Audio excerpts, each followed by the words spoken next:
السلام عليكم ورحمة الله وبركاته إخواني الكرام، ومرحبا بكم في قناة زوم الأخبار، القناة التي تضعكم دائما في قلب الحدث وتنقل لكم كل جديد يخص الكرة المغربية ونجوم المنتخب الوطني. اليوم عندنا موضوع ساخن جدا، موضوع جعل بعض وسائل الإعلام الجزائرية تدخل في حالة من الارتباك بعد انتقال النجم المغربي الشاب أيوب بوعدي إلى مانشستر سيتي. لكن المثير للانتباه أن بعض الإعلام الجزائري بدلاً أن يتحدث عن قيمة اللاعب وعن وصوله إلى واحد من أكبر أندية العالم، اختار طريقاً آخر تماماً: التقليل من قيمة اللاعب والتشكيك في قيمة الصفقة.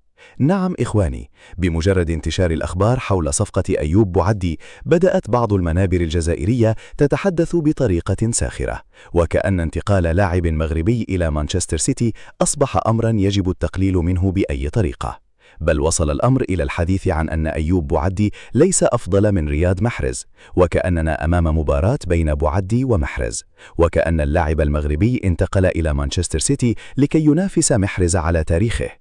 وهنا نقول للإعلام الجزائري بكل بساطة: يا جماعة اهدأوا قليلا، اللاعب عمره 18 سنة فقط. أيوب بوعدي لم يقل إنه أفضل من رياض محرز، ولم يخرج ليقارن نفسه به، ولم يطلب من أحد أن يضعه في مقارنة مع نجم جزائري صنع تاريخا كبيرا في أوروبا. الرجل انتقل إلى مانشستر سيتي وهذا هو الخبر. والأكثر إثارة أن بعض الإعلام الجزائري حاول التقليل حتى من القيمة المالية للصفقة، حيث بدأ التشكيك في الأرقام المتداولة والقول إن الصفقة لم تكن بالقيمة التي تحدث عنها الإعلام المغربي.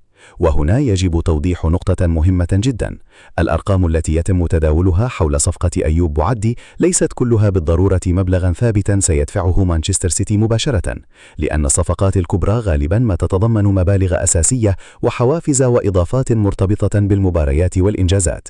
لكن المشكلة ليست هنا، المشكلة أن بعض الأصوات الإعلامية عندما سمعت رقما كبيرا، بدلا من التركيز على أن مانشستر سيتي اختار لاعبا مغربيا شابا واستثمر فيه، أصبح همها الأول هو البحث عن طريقة لتقليل قيمة الصفقة. مرة يقولون إن الرقم مبالغ فيه، ومرة يقولون إن الإعلام المغربي هو من ضخم القيمة، ومرة ينتقلون إلى مقارنة اللاعب برياض محرز.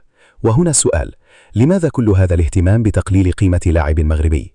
إذا كانت الصفقة عادية جدا كما يقولون، فلماذا كل هذا الحديث عنها؟ إذا كان أيوب بوعدي لاعبا عاديا، فلماذا اختار مانشستر سيتي التعاقد معه؟ ولماذا دخل النادي الإنجليزي في صفقة مع لاعب لا يزال في بداية مسيرته؟ الجواب بسيط: لأن مانشستر سيتي رأى في أيوب بوعدي موهبة تستحق الاستثمار. والأجمل في القصة أن بوعدي لم يصل إلى هذه المرحلة بالصدفة. اللاعب بدأ مع ليل الفرنسي، تطور بشكل سريع، لفت الأنظار، اختار تمثيل المنتخب المغربي، وواصل صعوده حتى أصبح مطلوبا من أحد أقوى أندية العالم، وهذا في حد ذاته إنجاز كبير. أما الحديث عن أنه ليس أفضل من محرز، فنحن نقولها بكل وضوح: لا توجد أصلا مقارنة الآن. رياض محرز له تاريخه وألقابه وتجربته الكبيرة، وأيوب بوعدي ما زال في بداية الطريق. لكن السؤال الذي يجب طرحه هو: هل يستطيع بوعدي أن يصنع لنفسه تاريخا خاصا؟ وهنا الأيام هي التي ستجيب. ربما بعد سنوات يصبح بوعدي أحد أهم لاعبي المنتخب المغربي، وربما يصبح واحدا من أبرز نجوم مانشستر سيتي، وربما يحقق أشياء لم يحققها أي لاعب مغربي من قبل. ولهذا فإن التقليل منه الآن لن يغير شيئا، بل على العكس، كلما حاول البعض التقليل من قيمة اللاعب زاد الاهتمام به. والسخرية الأكبر أن الإعلام الجزائري بحسب ما يتم تداوله يريد أن يقنع الجمهور بأن الصفقة ليست بتلك القيمة الكبيرة، بينما الحقيقة التي لا يستطيع أحد تغييرها هي: أيوب بوعدي أصبح لاعبا في مانشستر سيتي، وهذه ليست صفقة مع ناد مغمور، إنه مانشستر سيتي أحد أكبر أندية العالم، والنادي الذي لا ينفق أمواله الكبيرة على المواهب الشابة دون دراسة وإيمان بقدراتها.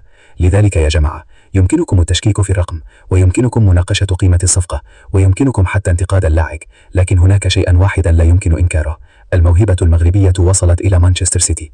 والآن بدلا من البكاء على قيمة الصفقة، دعونا ننتظر ما سيقدمه أيوب بوعدي فوق أرضية الملعب، لأن أفضل رد على كل من قلل من قيمته لن يكون بالكلام، بل بالأهداف، بالألقاب، وبالمستوى داخل مانشستر سيتي.